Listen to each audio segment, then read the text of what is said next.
Et le 4 septembre, une nouvelle institution sera installée au Sénégal qui s'appelle le Haut Conseil des collectivités territoriales. Institution qui, pour moi, est inutile et ne rapporte absolument rien au Sénégal. Je l'ai dit à plusieurs reprises, je ne vois pas la pertinence de cette institution qui regroupe quelques conseillers municipaux et départementaux, quand on sait que l'Association des maires du Sénégal peut recenser l'ensemble des difficultés que connaissent les mairies et faire des propositions au gouvernement, quand on sait aussi que l'ensemble des élus locaux ont leur association, les élus départementaux, quand on sait surtout qu'il y a un ministère chargé de la décentralisation et des collectivités locales, qui a des techniciens, un cabinet, des conseillers techniques devant s'occuper de la décentralisation et des questions qui l'intéressent. Donc, créer, installer un haut conseil des collectivités territoriales, c'est de l'argent perdu pour un pays si pauvre comme le Sénégal, c'est inacceptable. Surtout une structure simplement de consultation qui n'a aucun pouvoir de délibération, le Sénégal n'en a pas besoin. Nous avons déjà le Conseil économique et social, ça suffit. Mais il y en a qui disent qu'aujourd'hui, c'est une façon pour, en tout cas, Macky Sall de répondre à une demande politique. D'après certains hommes politiques, le Haut Conseil est une suggestion des assises nationales.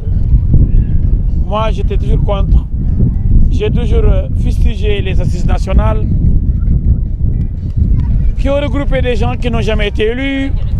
Je me demande au nom de qui ils parlent d'ailleurs, ces gens-là qui ont fait les assises, qui les a élus, qui leur a donné mandat, et ils ont inventé ce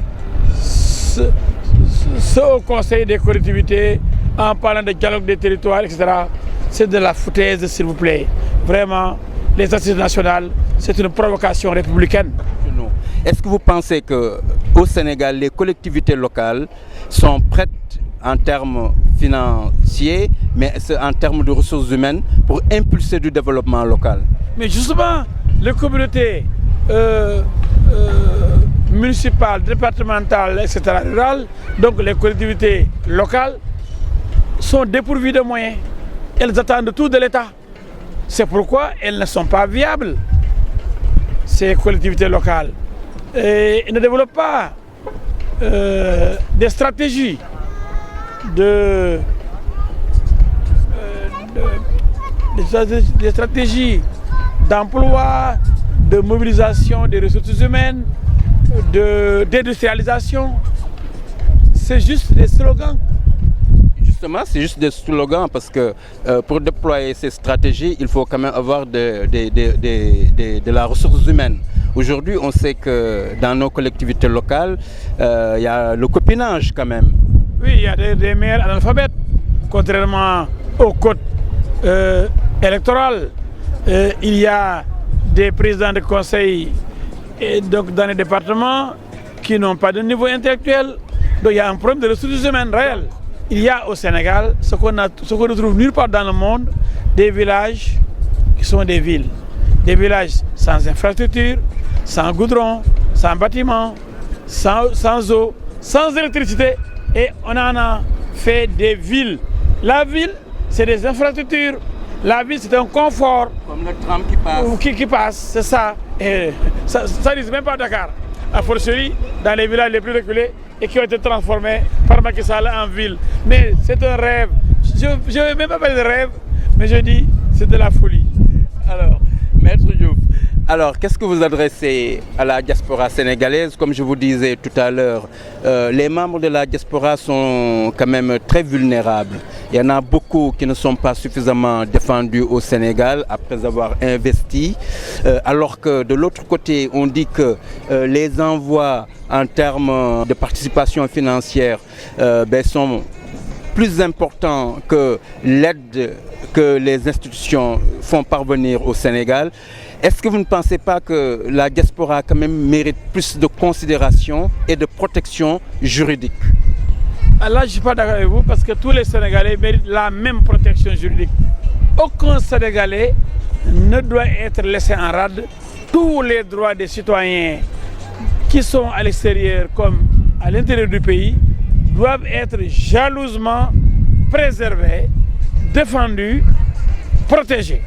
Donc un État, il est là pour tout le monde, comme on dit en Wolof, on ne peut pas accorder la priorité à la diaspora. Seulement, cette diaspora doit être encadrée, conseillée, prise en charge comme l'ensemble du peuple sénégalais.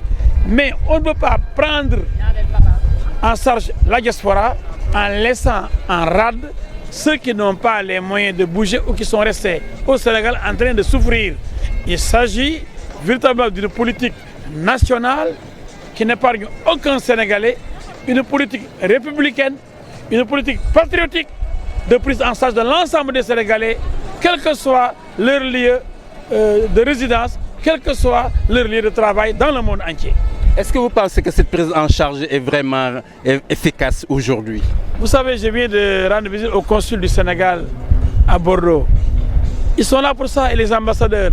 Les bureaux ouverts partout dans le monde pour s'occuper des Sénégalais. Ils doivent faire le travail de recensement des Sénégalais d'abord, d'encadrement, de prise en charge, d'assistance et de défense de ces Sénégalais éparpillés à travers le monde. Le Sénégal doit effectivement, partout dans le monde, s'occuper de ses enfants. Aujourd'hui, quel est le message que vous adressez d'abord à la communauté sénégalaise de Bordeaux, où vous êtes de passage? Là d'abord, je dois exprimer ma fierté. J'ai été reçu par le maire de Sénon.